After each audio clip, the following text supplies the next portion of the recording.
નમસ્કાર દર્શક મિત્રો, બીટીવીની ખાસ રજૂઆત ભવિષ્ય દર્શન કાર્યક્રમમાં આપનું ખૂબ ખૂબ સ્વાગત છે. હું છું અંકુર રાવલ. નવરાત્રી માતાજીની આરાધનાનું પર્વ ચાલી રહ્યું છે. નવશક્તિને ભજવાનું આજનું આ પર્વ ચાલી રહ્યું છે. ત્યારે આજે 8મો અને 9મો દિવસ અને આ 9મા દિવસે માતાજીની કેવી રીતે આરાધન કરવું જોઈએ તમામ બાબતો જાણીશું. સાથે સાથે કઈ રીતે આજે માતાજીની ઉપાસના કરવાની છે, કઈ રીતે તેમના આશીર્વાદ મેળવવાના છે, તમામ બાબતો જાણીશું. સાથોસાથ દિન વિશેષમાં શું છે ખાસ અને તેમજ આજે 12 રાશિઓનું રાશિ ભવિષ્ય શું છે, તેમજ આજે શું કરવાનું છે, શું નથી કરવાનું છે, કયો મંત્ર જપવાનો છે, શું દાનમાં આપવાનું છે, આ તમામ બાબતો જાણીશું આજના ભવિષ્ય દર્શન કાર્યક્રમમાં. અને એના જ માટે આપણી સાથે સ્ટુડિયોમાં જોડાયા છે જ્યોતિષાચાર્ય મુકુંદભાઈ પંડ્યા. મુકુંદભાઈ, સ્ટુડિયોમાં આપનું ખૂબ ખૂબ સ્વાગત. ધન્યવાદ. જય ગણેશ. મુકુંદભાઈ, સૌથી પહેલા આજનું પંચાંગ આપણા દર્શક મિત્રોને જણાવશો.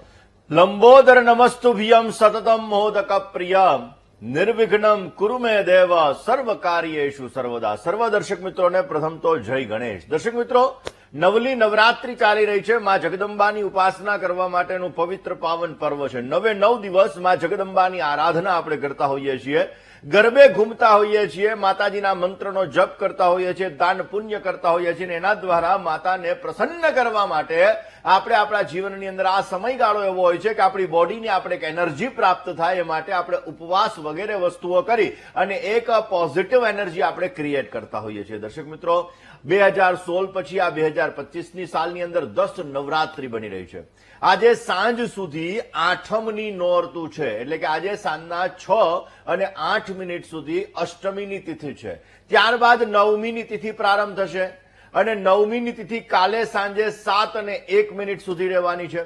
દર્શક મિત્રો, આ જ વિષય ઉપર આપણે વાત કરવી છે. સાથે સાથે સિદ્ધ કુંજિકા સ્તોત્ર, એવું કહેવાય છે કે ચંડી પાઠની અંદર આપેલું સિદ્ધ કુંજિકા સ્તોત્ર, એ કુંજિકા સ્તોત્રનો પાઠ કરવાથી આપણા દરેક મંત્રો સિદ્ધ થાય છે. ચંડી પાઠની અંદર અલગ અલગ મંત્રો આપણા જીવનની અંદર સમૃદ્ધિ પ્રાપ્ત કરવા માટે, આપણા કાર્યોને સિદ્ધ કરવા માટે આપેલા છે.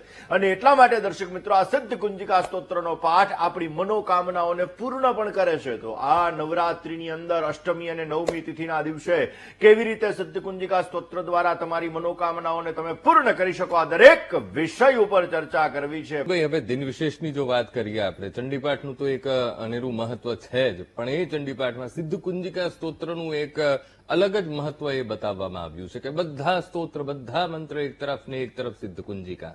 શું છે સિદ્ધ કુંજિકા સ્તોત્રનો મહિમા? અંકુરભાઈ, સિદ્ધ કુંજિકા સ્તોત્ર એક આપોઆપ એવું એક સ્તોત્ર છે જે તંત્ર શાસ્ત્રની અંદર, એટલે કે તંત્રની અંદર એનો વિશેષ પ્રકારનો મહિમા છે.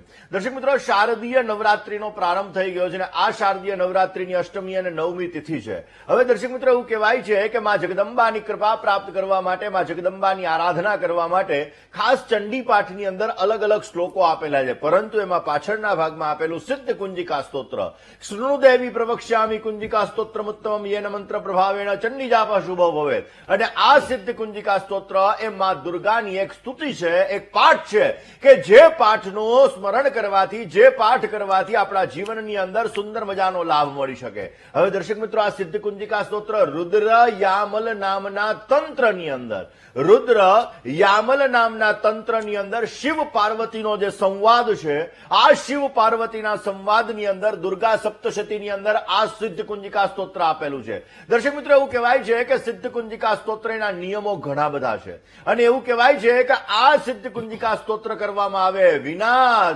કુંજિકા સ્તોત્ર પાઠ વગર ચંડી જાપ છે, એ ચંડીના તમે જાપ કરો તો એ જાપનું પુણ્ય એ ક્યાંક ને ક્યાંક તમને ઓછું મળે છે. એવું કહેવાય છે કે કોઈ પણ મંત્રને સિદ્ધ કરવો હોય, કોઈ પણ મંત્રની શક્તિ તમારે પ્રાપ્ત કરવી હોય તો આ સિદ્ધ કુંજિકા સ્તોત્રનો પાઠ કરી અને સંપુટિત લઈ, અને જો તમે સિદ્ધ કુંજિકા સ્તોત્રને સંપુટિત લઈ અને પાઠ કરો તો વિશેષ માત્રામાં તમને સારો લાભ મળી શકે છે. દરેક પ્રકારની શક્તિઓ, તમારા જીવનની અંદર વિશેષ પ્રકારના લાભો આ સિદ્ધ કુંજિકા સ્તોત્ર દ્વારા તમને પ્રાપ્ત થતા જણાય છે. એવું કહેવાય છે દર્શક મિત્રો કે નવરાત્રીની અંદર જો આ સિદ્ધ કુંજિકા સ્તોત્રના વિશેષ માત્રામાં પાઠ કરવામાં આવે, એમાં પણ અષ્ટમી તિથિ, 9મી તિથિ, આમ તો તમે રોજ જો આ સિદ્ધ કુંજિકા સ્તોત્રનો પાઠ કરો તો અવશ્ય માં જગદંબાની અનન્ય કૃપા પ્રાપ્ત થાય છે અને તમારા કાર્યોને તમે અવશ્ય સિદ્ધ કરી શકો છો. દર્શક મિત્રો, સિદ્ધ કુંજિકા સ્તોત્ર એક ચમત્કારી સ્તોત્ર છે અને આ સ્તોત્ર નવરાત્રી અને નવરાત્રી પછી કરવાથી તમારી દરેક પ્રકારની મનોકામનાઓ અવશ્ય પરિપૂર્ણ થાય છે. દર્શક મિત્રો, સિદ્ધ કુંજિકા સ્તોત્ર કોઈ પણ વ્યક્તિ કરી શકે એવું નથી કે ભાઈ આ વ્યક્તિ જ કરી શકે. દરેક વ્યક્તિ આ સિદ્ધ કુંજિકા સ્તોત્રનો પાઠ કરી શકે. આ સિદ્ધ કુંજિકા સ્તોત્ર એનો પાઠ કરવાથી આપણા જીવનની અંદર આવતી સમસ્યાઓ, એક આપણી બોડીની અંદર એક એનર્જી પ્રાપ્ત થાય છે અને એ એનર્જી આપણા દરેક પ્રકારના કાર્યોને સિદ્ધ કરે છે. શૃણુદેવી પ્રવક્ષ્યામિ કુંજિકા સ્તોત્રમુત્તમમ યેન મંત્ર પ્રભાવેણ ચંડી જાપ શુભો ભવે. એટલે કે આ કુંજિકા સ્તોત્રના પાઠથી ચંડીના જે તમે જાપ કરો છો, માં જગદંબાના મંત્રના જે તમે જાપ કરો છો એ શુભો ભવે. એ તમારા દરેક કાર્ય, એ તમારા દરેક મંત્ર સિદ્ધ થાય છે અને એના દ્વારા તમારી મનોકામનાઓ પૂર્ણ થાય છે.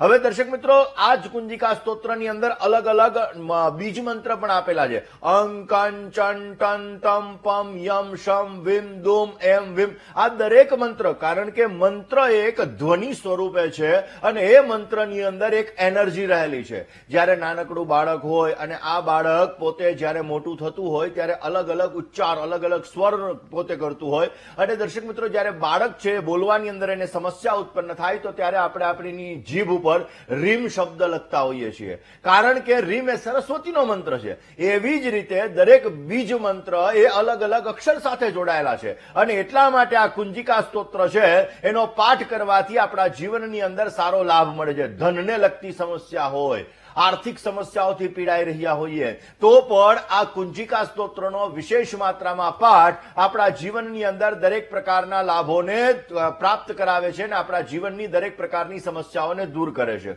દર્શક મિત્રો, આ કુંજિકા સ્તોત્ર જેની અંદર યેન મંત્ર પ્રભાવેણ ચંડી જાપ શુભો ભવેત ન કવચમ નાર્ગલા સ્તોત્રમ કિલકમ ન રહસ્યકમ. તમે જયારે ચંડી પાઠ કરો છો તો આ ચંડી પાઠની અંદર તમારે કવચ કરવું પડે, અર્ગલા કરવું પડે, તમારે દરેક જે અલગ અલગ સ્તોત્ર છે આ સ્તોત્ર તમારે કરવા પડે. પરંતુ આ કુંજિકા પાઠ એવો છે કે આ કુંજિકા સ્તોત્ર એવું છે કે એનાથી તમને આખા ચંડી પાઠનું ફળ મળે છે અને તમે જો તમારા જીવનની અંદર ટાઈમનો અભાવ હોય, સમસ્યા હોય, તકલીફો હોય, તમે ક્યાંક ને ક્યાંક પીડાઈ રહ્યા હોય તો રોજને માટે તમે 1 પાઠ, 5 પાઠ, 11 પાઠ તમે કરો. એમાં પણ નવરાત્રીની અંદર જો આ કુંજિકા સ્તોત્રનું તમે અનુષ્ઠાન કરો તો વિશેષ માત્રામાં તમારા જીવનની અંદર આવતી દરેક પ્રકારની સમસ્યાઓ દૂર થાય છે. ન કવચમ નાર્ગલા સ્તોત્રમ કિલકમ ન રહસ્યકમ ન સુક્તમ નાપી ધ્યાનંચ ન ન્યાસો ન ચ વાર્જનમ.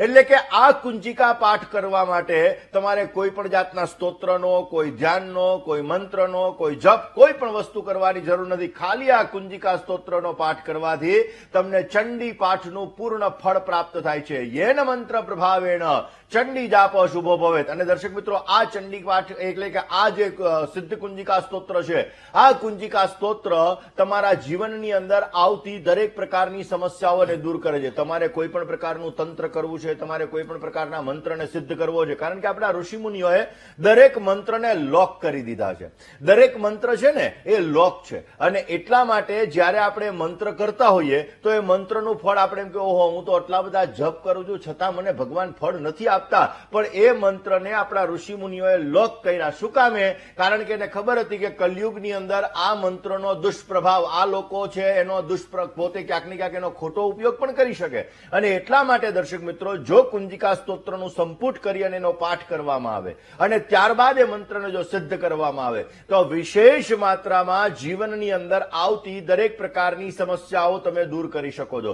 સંધ્યા સમયે, સાંજના સમયે, સવારના વહેલા ઉઠીને તમે આ ચંડી પાઠ એટલે કે આ કુંજિકા સ્તોત્રનો તમે પાઠ કરી શકો છો. ત્યારબાદ તમે માં દુર્ગાની સામે, માં નવદુર્ગાની સામે ગાયના ઘીનો દીવો પ્રજ્વલિત કરી અને આ કુંજિકા સ્તોત્રનો તમે પાઠ કરી શકો છો. એક આસન ઉપર બેસી અને જો આપણે આ ખાસ આ પાઠ કરીએ તો વિશેષ માત્રામાં એ મંત્રનો જપ, એ પાઠનું પુણ્ય આપણને વિશેષ માત્રામાં લાભ મળે છે. દર્શક મિત્રો, રોજને માટે 5, 11, 21 તમારી શક્તિ મુજબ તમે આ પાઠ કરી શકો અને આ પાઠ કરવાથી અવશ્ય તમારા જીવનની અંદર આવતા દરેક પ્રકારના કાર્યો અવશ્ય સિદ્ધ થાય. તમે જોજો, તમે તમે જેમ જેમ આ પાઠ કરશો ને એમ તમારા જીવનની અંદર પરિવર્તન આવશે, તમારા જીવનની અંદર તકલીફો દૂર થતી જણાશે, કાંઈક ને કાંઈક તમને રસ્તા મળતા જણાશે અને એના દ્વારા તમારા જીવનની અંદર દરેક પ્રકારની સિદ્ધિઓ પણ તમને પ્રાપ્ત થતી જણાય. દર્શક મિત્રો, આપણે કુંજિકા સ્તોત્રના અલગ અલગ શ્લોક ઉપર વાત કરીશું કે કયા શ્લોક દ્વારા કેવી રીતે તમે કાર્યની સિદ્ધિ મેળવી શકો,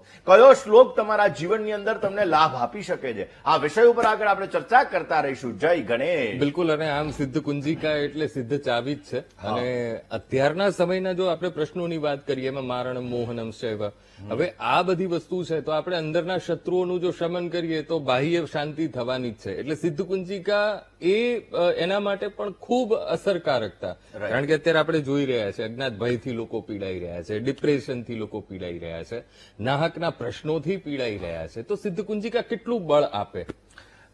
અંકુરભાઈ, જોવા જઈએ તો કોઈ પણ વસ્તુ, કારણ કે કુંજિકા સ્તોત્ર છે એ તમારા જીવનની અંદર એક એનર્જી પ્રાપ્ત કરવા માટે નથી કહેતા કે આપણે લાઇટ વહી જાય તો જનરેટરને ચાલુ કરી દે ને તો લાઇટ ક્યાંક ને ક્યાંક આપણા જીવનની અંદર પાછી આવી જાય એટલે રિઝલ્ટ આપતી હોય. એવી રીતે કુંજિકા સ્તોત્ર એ બેટરીને ચાર્જ કરે છે, આપણી બોડીને એનર્જીટ કરે છે. એટલે આપણે કુંજિકા સ્તોત્રનો પાઠ કરીએ તો કુંજિકા સ્તોત્રની અંદર જ લખેલું છે કે ભાઈ તમે આ મંત્રનો જપ કરો, તમે આ શ્લોકોનો તમે જપ કરો તો ગમે તેવો મારણનો પ્રયોગ કરેલો હોય, મોહનનો પ્રયોગ કરેલો હોય, વશીકરણનો પ્રયોગ કરેલો, તો આ બધી વસ્તુ નષ્ટ થાય છે, તમારું મનોબળ વધે છે, તમારી કાર્યસિદ્ધિ થાય છે, તમારા જીવનની અંદર તમને ઉત્તમ પ્રકારનો લાભ પણ મળે છે. એટલે કુંજિકા સ્તોત્ર, દર્શક મિત્રો, એક એવું સ્તોત્ર છે ચંડી પાઠની અંદર, જેવી રીતે તમે તમારા જીવનની અંદર દરેક પ્રકારના રક્ષણ મેળવવા હોય ને તો દેવ્યા કવચનો આપણે પાઠ કરતા હોઈએ કે આપણા જીવનની અંદર રક્ષણ મેળવવું છે પૂર્વ તરફથી, ઉત્તર તરફથી, દક્ષિણ તરફથી, તો એના માટે આપણે દેવ્યા કવચનો પાઠ કરીએ. નમો દેવીએ મહાદેવીએ શિવાય સતત નમઃ પ્રકૃતિ ભદ્રાય નીતા પ્રણદાસ્મતા.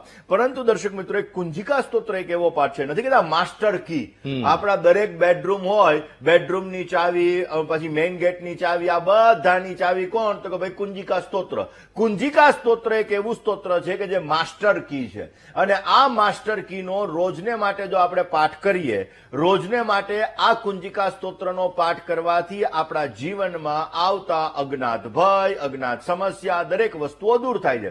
દર્શક મિત્રો, ગઈકાલે જ અહીંયા વત્સલભાઈ હતા ત્યારે વાતચીત થઈ હતી કે લોકો છે એ ક્યાંક ને ક્યાંક જોવા, ખાલી અંકુરભાઈ જ હતા ને ત્યારે અમારે ચર્ચા થઈ હતી કે ક્યાંક ને ક્યાંક લોકો છે ને ભયભીત થઈ જતા હોય. આપણા ભારતની અંદર નાનો નાનો ઉત્સવ આવે તો લોકો એ ઉત્સવ ઉજવતા હોય છે, જ્યારે વિદેશોની અંદર ઉત્સવ નથી ઉજવતા એટલે હાર્ટ એટેકની સમસ્યા બહુ વધી જતી હોય છે. કારણ કે આપણા ભારત દેશના લોકો છે ઉત્સવ પ્રિય ખલુ માનવાહ, એટલે આપણે ઉત્સવ પ્રિય છીએ. નાની નાની વસ્તુઓને આપણે ઉત્સવ તરીકે મનાવીએ. ઉત્તરાયણ આવે તો આપણે મોજશોખથી રમીએ, પછી હોળી આવે તો આપણે મોજશોખથી રમીએ, નવરાત્રીના 9 દિવસ આપણે મોજશોખ કરીએ, દિવાળી, આ બધી વસ્તુઓની અંદર આપણે ક્યાંક આનંદની અનુભૂતિ કરતા હોઈએ. તો દર્શક મિત્રો, આપણા ઋષિમુનિઓએ ખાસ કરીને આજે આપણા તહેવારો છે, અલગ અલગ તિથિના દિવસે આવતા હોય.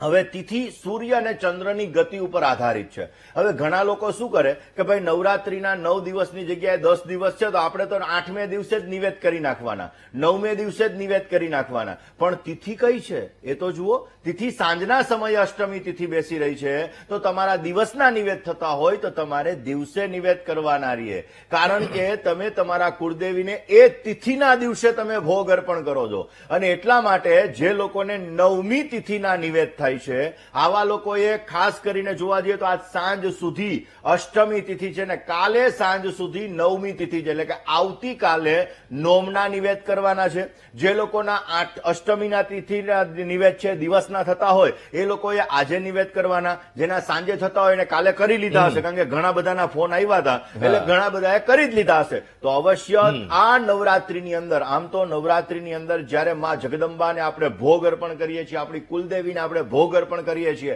એ તિથિના દિવસે, તો એ માં જગદંબા, એ આપણી કુળદેવી આખું વર્ષ આપણી રક્ષા કરે છે અને આપણી મનોકામનાઓને પૂર્ણ કરે છે. જય ગણેશ.